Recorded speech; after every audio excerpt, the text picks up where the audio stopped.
जय हिंद बच्चों, मैं गोविंदरायन इन्फोकस सिविल एकेडमी में आपका स्वागत करता हूं।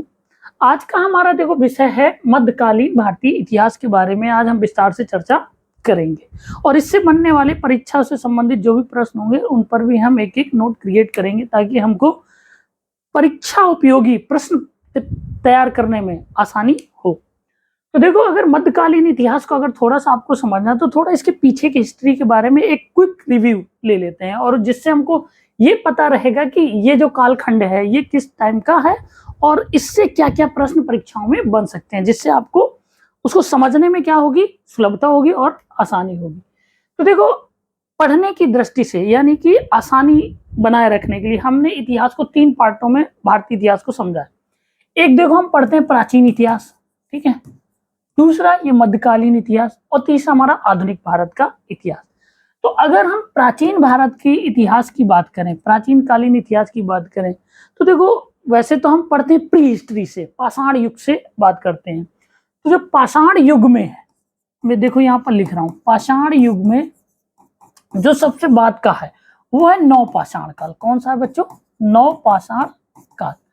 तो नवपाषाण काल का जो टाइम पीरियड है वो लगभग माना जाता है 5000 बीसी से 2500 बीसी के आसपास माना जाता है, ठीक है। अब आपको याद होगा कि ठीक इसी के बाद कौन सी सभ्यता आ जाती है? हड़प्पा सभ्यता, जिसको हम आद्य ऐतिहासिक काल भी बोलते हैं। तो हड़प्पा सभ्यता का जो कालखंड है वो 2500 बीसी से अनुमानित है, जो निर्धारित है 2500 बीसी से लेकर के लगभग 1750 बीसी के आसपास का माना जाता है, ठीक है। ठीक इसी के बाद हम बात करते हैं वैदिक सभ्यता की। वैदिक सभ्यता की, ये आपको एक तौर पे समझना है कि हिस्ट्री में कहां से हमें मध्यकालीन भारत के बारे में ज्ञान प्राप्त होगा, या मध्यकालीन भारत से संबंधित प्रश्न या उससे संबंधित जो ऐतिहासिक समझ है वो किस प्रकार से आपकी डेवलप होगी, वो उसके बारे में आपको यहाँ से अच्छे से समझ में आ जाएगी। तो वैदिक सभ्यता का कालखंड लगभग मानते हैं हम 1500 बीसी से लेकर के 1000 बीसी के आसपास मानते हैं, ये हमारा वैदिक काल है, ठीक है। इसके बाद अब आप पढ़ते होंगे उत्तर वैदिक काल, पोस्ट वैदिक पीरियड, यानी कि उत्तर वैदिक काल। उत्तर वैदिक का जो टाइम पीरियड है लगभग ये माना जाता है 1000 से लेकर के 600 बीसी, ठीक है। अब 600 बीसी आपने देखा होगा यहाँ पर 2 प्रमुख मत और मत का विस्तार होता है, जिनमें जैन मत और बौद्ध मत प्रमुख है, यहीं पर आपको दिखाई देता है। इसके बाद अगर आप देखोगे भारत में तो महाजनपद काल,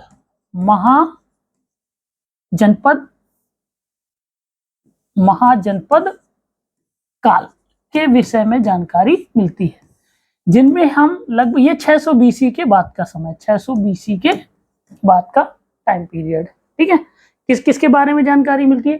16 महाजनपदों का उल्लेख मिलता है। शॉर्ट में अगर हम बात करें, 16 महाजनपद में आपने पढ़ा होंगे कि आज की डेट में अगर आज के भारत में देखेंगे तो देखो, अगर मैं बात करूं यहाँ पर एक छोटा सा मैं भारत का मैप बना दे रहा हूं, आपको समझने में आसानी होगी। ये भारत का मैप है, आप इसको देखिएगा थोड़ा से। अब इसमें ज्यादा साफ से तो नहीं बन सकता है, बस आपको समझने के लिए है, ठीक है। ये देखो भारत का मैप। तो इस भारत के मैप में आप देखेंगे तो जैसे अगर हम 16 महाजनपद की बात करें तो इनमें से 7 महाजनपद अकेले कहां पर है? यूपी में है, 7, ठीक है। 7 महाजनपद कहां है? सिर्फ उत्तर प्रदेश में, ठीक है। 3 प्रमुख महाजनपद कहां पर है? महाजनपद, ठीक है, कहां पर है? बिहार में। तो ये भी एक अपने आप में फैक्चुअल प्रश्न बनाएगा कि सबसे ज्यादा जो महाजनपद है वो कहां पर है? उत्तर प्रदेश में। और 3 कहां पर? और 3 में से आपको हमें बात करनी है किसकी? मगध की, ठीक है, मगध की। क्योंकि महाजनपद काल में अगर कोई सबसे सशक्त महाजनपद विकसित हुआ है तो वो कौन सा है? मगध। और बिहार में वैसे 3 प्रमुख महाजनपद है, एक है अग, एक है हमारा मगध, ठीक है, और एक है हमारा वत्स, ठीक है। तो ये 3 महाजनपद कहां पर हैं? बिहार में। तो महाजनपद काल का जो टाइम पीरियड है वो लगभग 600 बीसी के बाद में माना जाता है। तो मगध जो साम्राज्य है, मगध साम्राज्य में देखो आपने पढ़ा होगा कि मगध साम्राज्य का जो संस्थापक है वो हर्यक वंश का माना जाता है। किसका माना जाता है? हर्यक वंश के बारे में हम पढ़ते हैं। हर्यक के बाद भारत में आपको मिलेगा, हर्यक वंश के बाद हम पढ़ते हैं शिशुनाग वंश के बारे में। किसके बारे में? शिशुनाग। शिशुनाग के बाद अगर हम बात करते हैं तो किसकी? नंदों के बारे में। नंद के बाद हम किसकी बात करते हैं? मौर्यों के बारे में। ठीक है, तो ये आपको ध्यान में थोड़ा सा रखना है। मौर्यों के बाद जो भारत में टाइम पीरियड आता है वो किसका आता है? गुप्त साम्राज्य का। तो ये मोटा मोटा आपको ध्यान में रखना है। और गुप्त साम्राज्य के बाद भारत में कुषाण, शक वगैरह वगैरह, और सबसे आखिरी में जो हिंदी शासक रहा वो किसका रहा? हर्षवर्धन का रहा। हर्ष, ठीक है।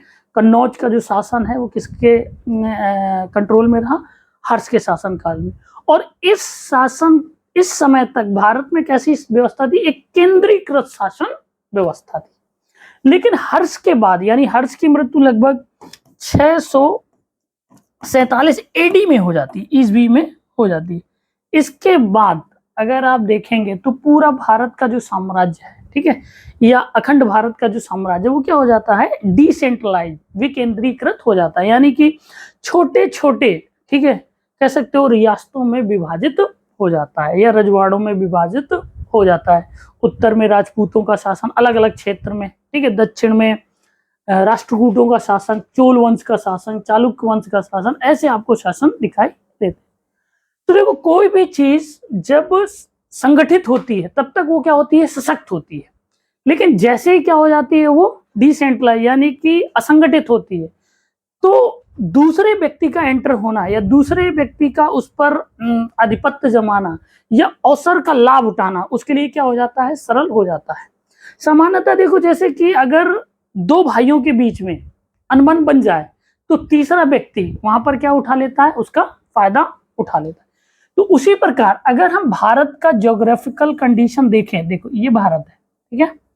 अब भारत में बहुत सारे छोटे छोटे साम्राज्य उदय हो गए। यहाँ पर अब मैं थोड़ा सा विस्तार से बात करूंगा जिस पर आपको अपनी समझ बनानी। तो देखिए ये भारत है। तो भारत में अगर छोटे छोटे साम्राज्य, जैसे उत्तर भारत में राजपूत शासन काल बहुत तेजी से अलग अलग छोटे छोटे, जैसे आपने पढ़ा होगा कन्नौज की गढ़वाल शासक, ठीक है, यहाँ पर इस